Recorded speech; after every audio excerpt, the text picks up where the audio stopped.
Let me introduce myself.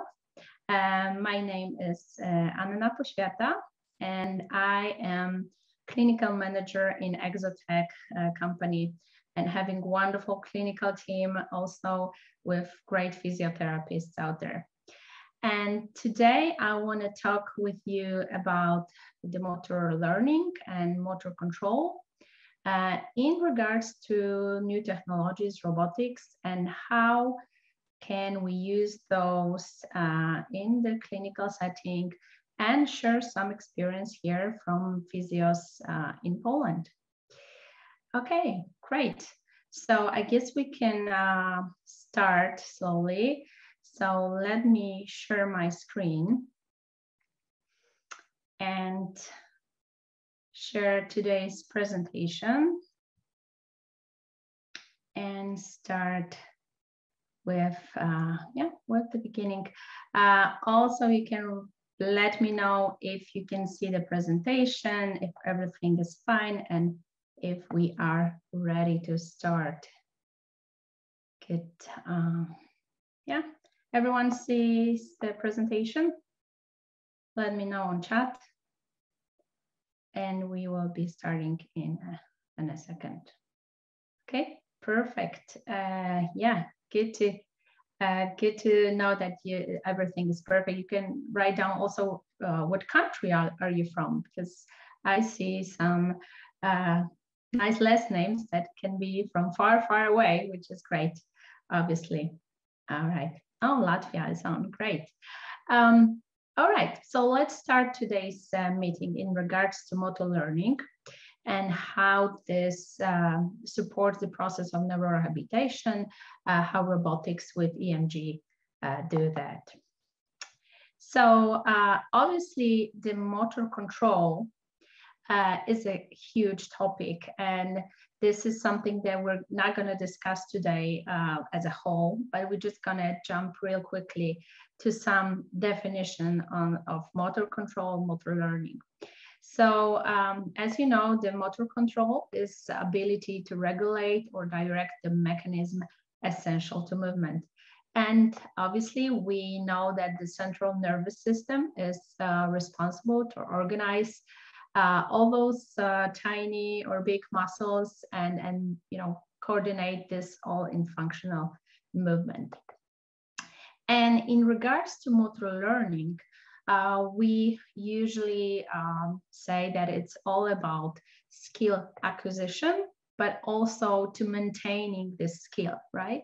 So we only talk about the motor learning if we see that with the patient, we're not starting over and over again where we have left off. When we see that he really understands what to do and he's improving during one session, but this needs to be taken to another sessions and the process needs to be there. Yeah, and with the skill acquisition is the ability to just identify this appropriate movement goal in the context, select the right action, and during the state of the body, and execute that action with accuracy and precision. And the skill needs to be maintained during changing conditioning, right? This is something that we aim for with our patients to transfer this also to their regular everyday life. And in rehabilitation, we work with the assumption that practice makes perfect, and the training leads to improvement of the skills. For example, after the stroke. So basing on this and having that in mind, we talk about 3 stages of motor learning. So the first one is the cognitive state, when we describe what to do to our patient, right? And this is a stage where there's a lot of talking, or we can really use some feedback. And this is the stage where we are using all those great devices that are there on the market with the biofeedback, and really help our patient understand what muscle to use, how, like what to do, right? So, and then there is this another stage when the patient already knows what to do, but just needs to more upgrade the skill, right? So all those adjustments, how the skill is performed, this will be that stage. And in this stage, the feedback is, there's less feedback out there. So the patient really needs to focus on how to improve in that skill. And then there is the third stage, autonomous stage, where we all want to be, right? We want to do two things at the same time. At the beginning, when we are learning how to drive, that's the only thing we can focus on. And then, unfortunately, we're able to do more things during driving, right? But that just means that we got to another stage, to the autonomous stage with that skill, and then we can perform it without even paying a lot of attention. And I put a picture of a patient on the left-hand side. It's a patient working on the pelvic floor. And it's also a great example of the motor learning and those three stages.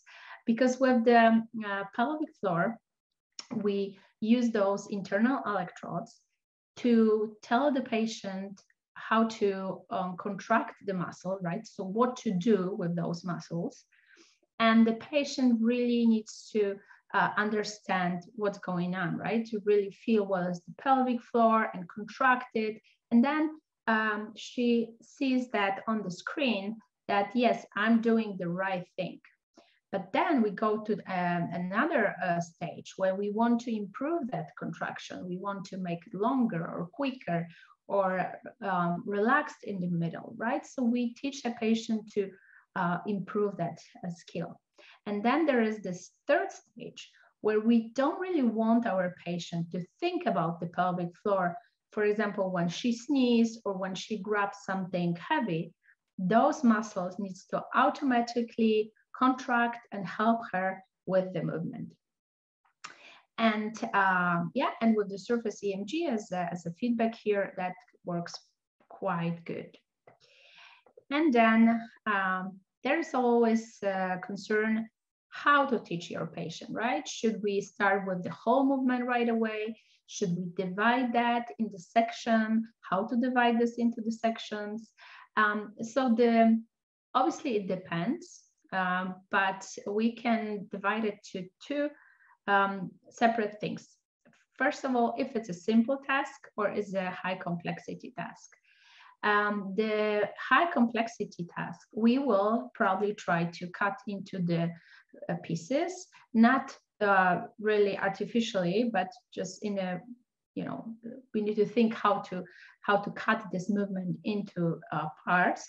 So first the patient will try to work in that particular part, improve, and then obviously at the end, we want to take all those parts together and make it as the whole movement. And as study says, you know, this is like reaching to grasp a cup, and it may then to be divided practice and then combined for the whole practice.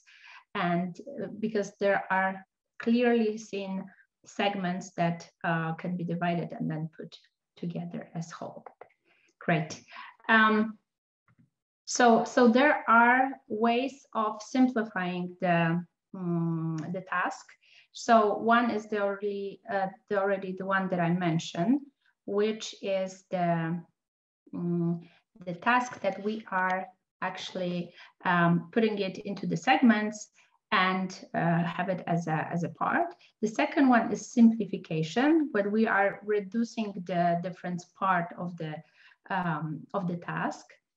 And then there is a way of working in the part practice as a fractionization, which means that, for example, when we are playing the guitar, we are first practicing the right hand side, and then we also practice the left hand, and then we put it all together. Okay. And the last but not least thing to discuss is true recovery. and there is compensation. So with the true recovery in the rehabilitation, we will try to get to those undamaged brain regions that and recruit them and generate the same commands to the muscles and use the same muscles as we did before the injury. And then also like unmask those pre-existing cortical connections. And this is also something that we are really trying to do with our robot with the Luna EMG. Obviously, there will be some compensation. And surprisingly, or maybe not surprisingly, we should actually train both true recovery and compensation, but we should not start with the compensation. We should not promote the compensation and try not to teach patients the wrong movement, right? Because patients without the physiotherapy will mostly go with the compensation. So that's our true goal, to try to avoid as much of that as possible. Okay, and the role of EMG triggered robotic and EMG in the motor learning. This is something that we should focus today. First of all, as the study shows, robotics are ideal means of training for severely affected patients, where the external assistance support may overcome the problems with the muscle weakness, right? So first of all, this is why we need robotics, so the patient is able to move in general, right? Where the muscle, where's problem with the muscle weakness. Okay, and then there is task-specific options and the single joint robotic exercises, right? And the relation between them. Study also shows that patient needs to have the tool to successfully complete a particular task-oriented activity, right? So we need to give the patient the muscle force, the range of motion. So there is a portion of exercise that we are really focusing on task-specific practice, and then there is a portion that we give the patient the tool to be able to be successful in those task-specific practices. And that's where the single joint robotic exercises come in place as well. And our today star, EMG triggered robotic movement, because that's mostly what we are using in our robotic systems. That's the learning principle which we use here is the repetition and sensomotor integration. So what's going on? The patient is trying to be active, and then the robot is assisting with the movement. And so the patient really feels that flexion and extension, all those information from proprioceptors, and we really influence the motor control and motor cortex in this particular way. And we can recruit at all those alternative motor pathways as well, and work towards recovery after the stroke, for example. And all of that is based on the sensomotor integration theory, which states that the sensory input from the movement of the affected limb directly influence subsequent motor output. And then there are studies obviously about the robotics as well, and that this assistance, this physical assistance from the robot, and the feedback, auditory feedback about the successful completion of the task are considered important elements for voluntary controlled improvement with practice. Okay, and then there is how are we working in practice with that? So you can see on the video that the patient has EMG electrodes. So those electrodes are reading the signal from the muscles, and wherever the patient is trying to make a move, the device is assisting with the movement. In addition, here we see that the patient looks in the mirror to watch how the leg is moving. This patient here is actually almost, there's no movement in the lower limb in her regular life. She is doing this kind of movement thanks to the robotic. Also, the EMG triggered movement is the best approach in some stages of the rehabilitation. And I would say whatever we are talking about the muscle force, and we have some activity in the muscle, and then we go up to third level of the our manual muscle testing, right? Lovett scale or MRC. We see that on those levels, the robotic assistant is the best or the most useful. And then from the third to fifth, the active resistive exercises seem quite good. And our device also have the active resistive exercises, but it's well known from the active assistive via EMG. Okay. And about the compensation, I already started to talking about it, but basically the thing is that if the patient does not have sufficient muscle force, coordination, range of motion, and he will start task-specific training or CIMT training, it will lead to a lot of the compensation. And at the end, to the bad movement pattern. So what we do, we add the device into the rehabilitation path to increase the muscle strength, to increase range of motion, and to increase the coordination between the muscles. And to do that, we actually came up with some new programs that were designed with the physiotherapists who like really wanted to have them there. And we're gonna show them today as well. And the feedback that I already mentioned as well is the crucial part from the robotics, from the new technologies. And it's because the neurological patient needs to rely on something more than its own sensory system, right? Because we know there are some disruptions, it can be some issues with the sensory, and the patient just do not sense it, do not trust it. So then we give him more of the feedback, and it will be the knowledge of the results from the training, the knowledge of the performance during the training, just the summary feedback or some average feedback that he was getting during the trials. And we know that because the all that process, the neurological rehabilitation is quite long, this is something that keeps them going, right? Because it's not like they're gonna walk tomorrow. It will take time. So just showing them all those numbers and showing it on the screen and motivate them, like, see, yesterday you had this, today you had that. So that's improvement. So this is something that motivates them as well. And in the robotic devices in Luna EMG that we are working with, there is Emg Biofeedback, and there's position and time biofeedback. And we say that it's the type of analytical biofeedback. And here, example of the information that you can get from EMG, for example.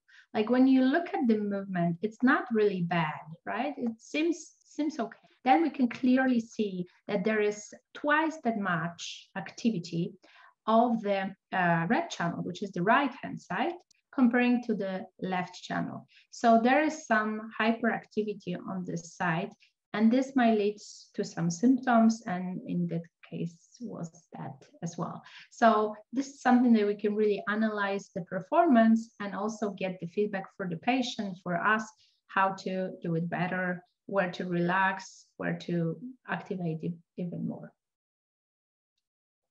Okay, and then we have the games, which is also a part of the biofeedback.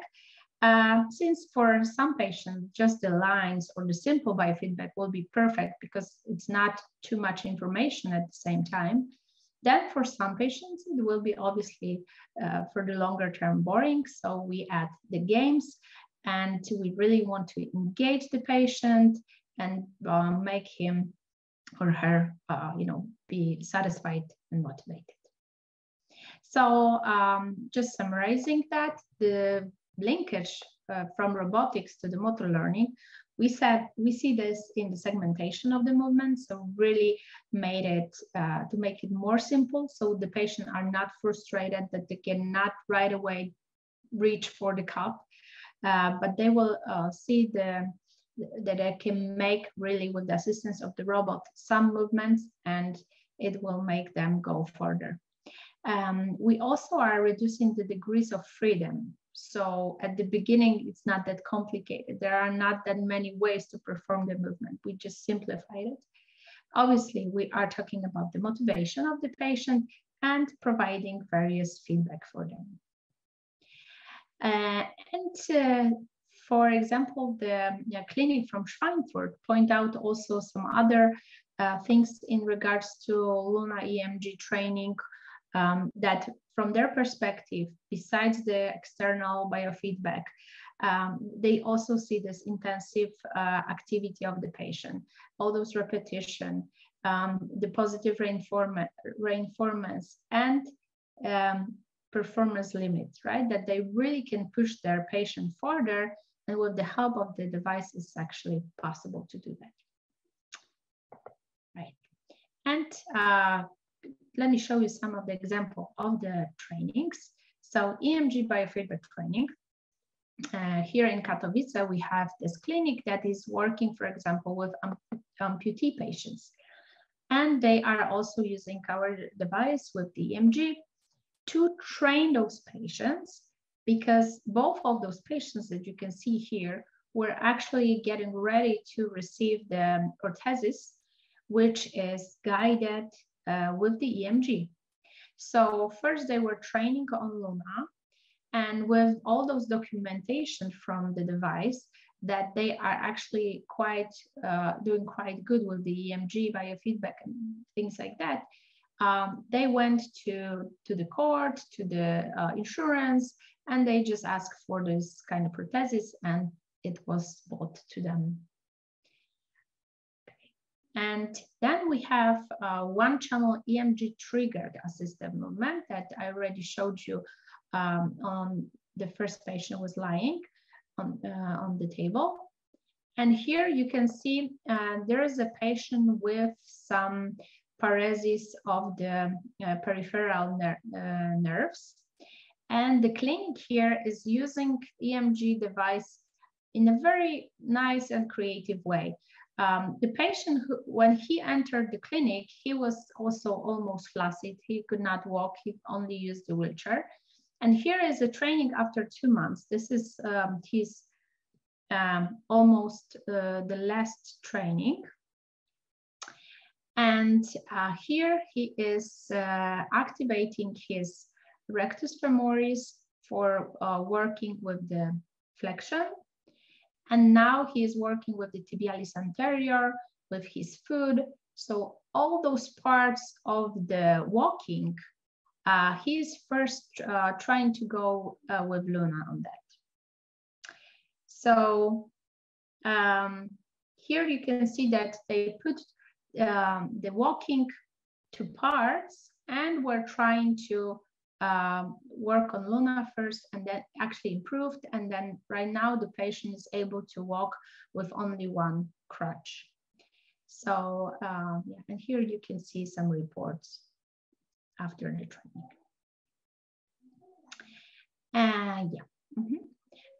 Patient after stroke working on his foot drop, also in lying position this time, and with the feedback on the screen. This is one channel EMG electromyography. And the girl that I've shown you at the beginning, she was after a car accident and injured her spinal cord. And she was the one that really also pointed out to us that with Luna, it was a motor learning, because she, thanks to the device, she was able to recognize which muscle to use to perform the movement. So this is at the beginning, she was also flaccid. This is after 3 months of the training. And she was able to hold the leg, but this was after 3 months of the training.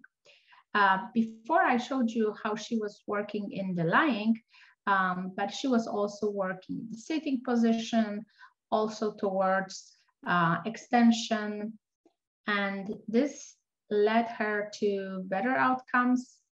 So this is her, after another month of training, she was able to fully extend the leg. She was able to control that leg. So obviously there was neuroplasticity going on, but for her, the first step was to understand what to do, since she had a limited sensory feedback from her body itself. And then we came up with the 2-channel EMG trigger assisted movement. And this is something we're really proud of. And we see that you are working with that very well and you really like this approach. And we came up with 3 trainings. First training is the Antagonist Mode. It's a training where we want to put the electrodes on the antagonist muscles. So here you see how the electrodes are being put together with the cables, and then we put them on the muscles. Electrodes we usually put next to each other, and to see the activity of the muscle. And here is the one on the biceps, and then the second one goes for the triceps. And the goal of the training is to contract the one muscle, so for example, biceps, but at the same time, relax the antagonist to perform, for example, flexion and extension. So here we set, we are unweighting the limb, and then we are setting the range of motion for the limb. We usually do that, to limit the range of motion for the patient to work in. We are choosing both channels and deciding which one is responsible for which action. We are calibrating this signal for both channels, so we see how much activity there is from the patient. And whatever the patient is going above one threshold line, for example, with the red channel, but keeping the blue channel low underneath the blue line, then the extension goes one way. When it's opposite, then it goes another way. So only in those conditions, the extension will move, so the patient gets clear feedback if he or she was able to correctly work with the muscle. And the physios who are working with Luna are really creative. So you cannot only use it for an elbow, but for example, in this clinic, they use it for one side of the trunk and then the other side of the trunk. So whatever the patient is active on one side, the steering wheel goes one way. If active on another one, then the steering wheel goes to another direction. So as you can see, this is just a tool, but you as a physio can decide if you can work on the trunk or on the limbs, whatever is your goal.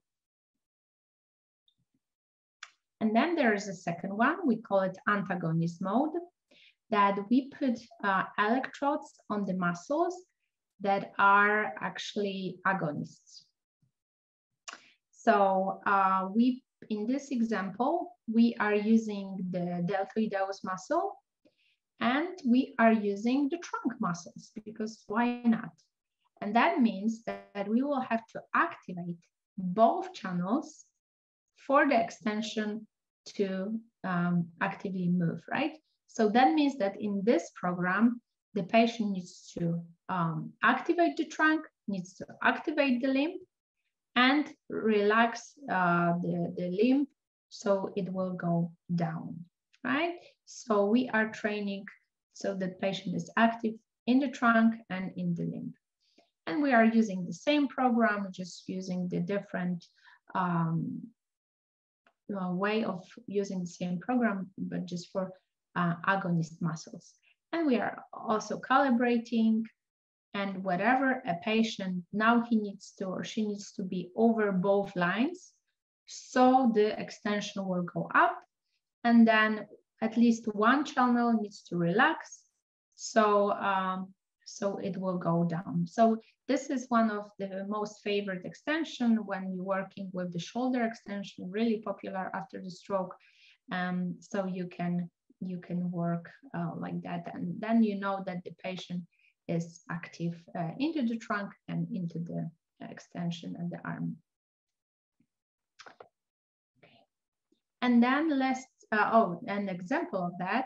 This is actually a patient that after the stroke, and here we were working on the agonist, so two muscles had to be active in order to flex the foot. So it's also interesting, and it was also part of the motor learning before walking. So really training the components of walking and then put it all together to walk. And relaxation mode, that's the last one that we have implemented lately. It's the one that we need to activate one muscle, but the other one should stay relaxed the whole time. So for example, as here, we put it on the deltoideus, and for the trapezius to keep it relaxed, right? So this is how we can avoid the compensation, because we will show the patient, please don't go so high with your arm, and it will actually be a line on the screen, then how to relax, and then the extension will go up, will go down.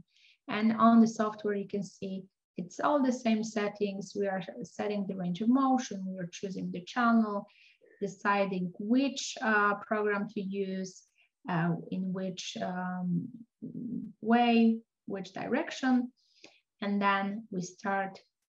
Always, we also perform calibration, and then whatever we are ready to go, patient is calibrating the device, and it's the exercise can start. So actually, you know, just starting the device and setting it all in the software is not that, it's very quick, and setting the patient is also very quick. It's very simple. So then when the robotics really makes sense, where you can really put the patient on, take care of another patient, and just look with your eyes if everything is fine. But if you set the condition when the patient needs to work with, then you're all good. Yeah, as an example, you can see how that's probably pretty common, how the stroke patients are compensating without the device, and how he is relaxed, whatever it is, unweighted, and when we are using those antagonist, agonist, relaxation modes to really keep those compensations controlled. And at the end, I always like to show everyone, whoever works with the Luna devices. Obviously, I cannot put here all 130 robots already supporting physios all over the world, but it's always good to see how you are using the tool, because again, it's not something that it's forcing you to work in one way or another. Whatever you have a goal with your patient, and you know, there's only you with the patient, and you should do so much, and there are so many patients, then this is this little helper that can help you out. Will definitely not be tired, and will do all those repetitions with the patient. And so you can promote neuroplasticity, you can work both the motor learning and really go with the day and not be that tired, right? The technology is always there to support us, not giving us solutions that we don't need. All right, so that will be all for today in terms of the presentation. Thank you so much for your attention. And now if you have any more questions, please write down it in the question and answer, and I will try to use the time we have left to answer some of those.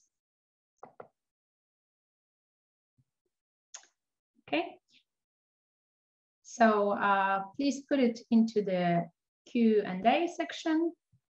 I will also look at the chat if there's anything here. I'm glad that we have people from Thailand. I guess it's quite late in Thailand, I believe. All right, any questions? I don't see any questions out here at this time. Hopefully because it was so simple and understandable. Okay, you can, if there's anything coming to your mind and you would like to, discuss it, or okay, there's a question. How much time per session for one patient? Well, it definitely depends on the way of working with the patient in each clinic. In some clinic, they are working for 1 hour with the device, but it does not mean that you work with one extension for 1 hour. Basically, you are working with all kinds of extension, and we have there the shoulder, the elbow, the wrist, the knee, the foot extension, the steering wheel. All those ideas during this 1 hour can be performed. So that's one. And this is, for example, in this private clinic here in Katowice, they are charging for one patient for 1 hour. There are clinics, for example, who have 4 devices, and then they are working it also, whatever they need to cover more patients at one time, they put the patient on the Luna, sometimes for 15 minutes, 20 minutes, also to make it more interesting, to motivate the patient, right? So it's really up to the clinic, how do they use it. The device is also on the wheel, so you could actually bring it to the patient's bed and work a little bit with patient in bed. So it depends on the system in the clinic.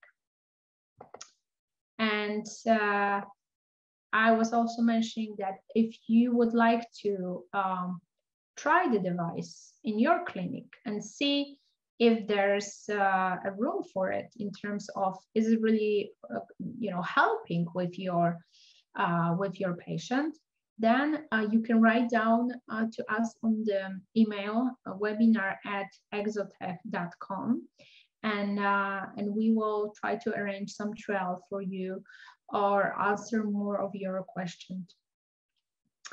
Okay, and there was a question about the younger after crash. What was the intensity of the therapies during the 15 months? 1 hour a day or a week, or thank you. So that was actually, she was working twice a week for 2 hours. So that was her schedule. Yeah. And well, it took time. I know it took time, but it was spinal cord injury and it could be not improving at all. Whether Luna can be used for training small muscles in the hand. Not with the extensions, because there is no extensions for the small muscle or for the fingers. But if you would use just the EMG with electrodes out there, and smaller size, or actually what we do, we just cut around to those bigger ones sometimes, and it just works fine. So if the small muscles can be detected whenever they are more on the surface than really deep, then you can actually use that as a biofeedback, right? So you could do that again, but not with extension. For extension for the fingers, then it would have to be a totally different device, which small motors and things like that. So that's if you want to really use robotics for the fingers, for example.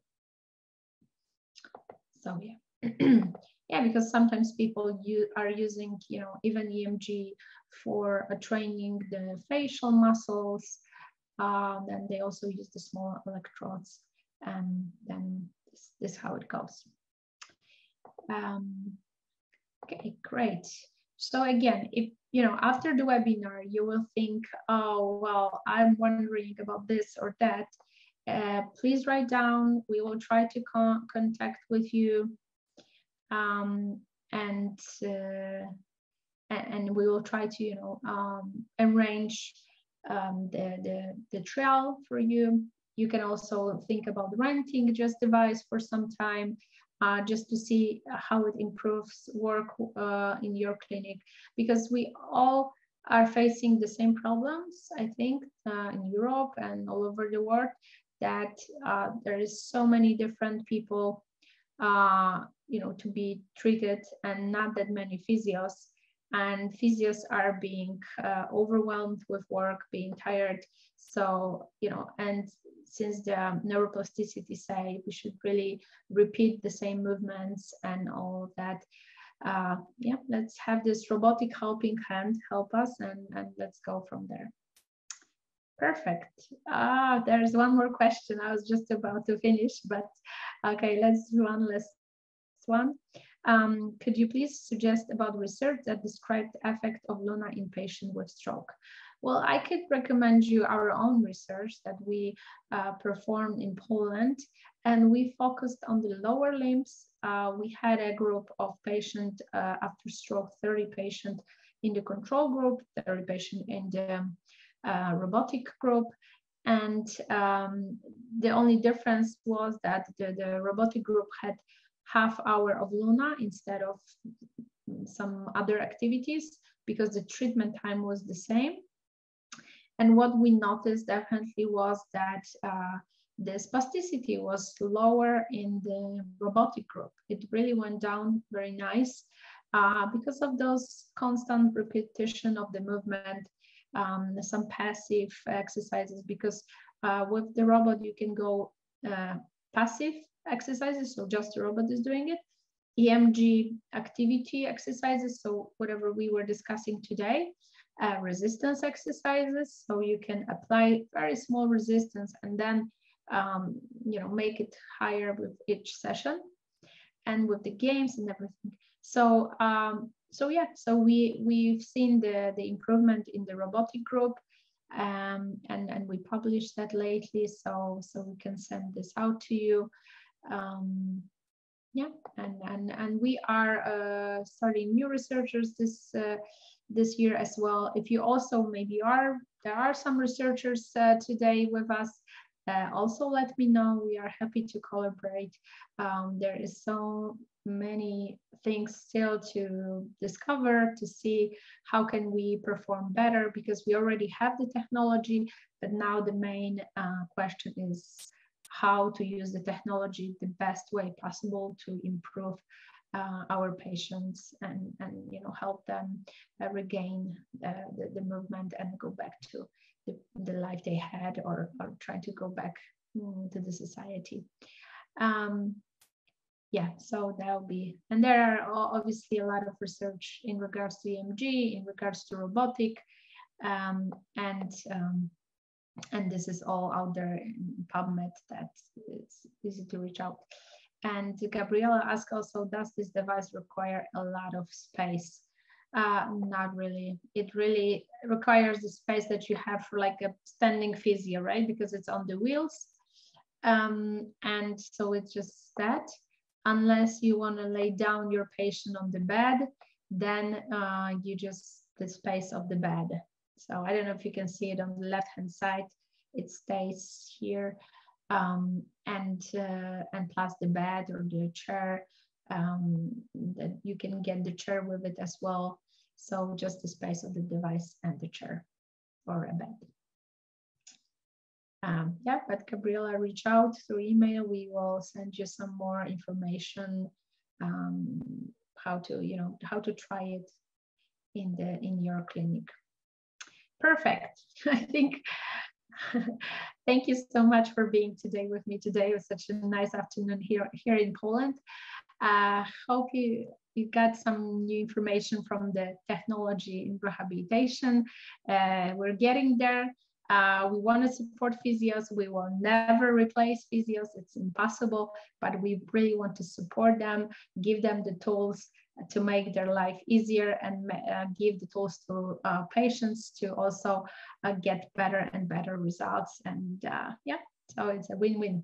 All right, thank you so much. Have a wonderful afternoon and see you next time on our next webinars. Bye-bye.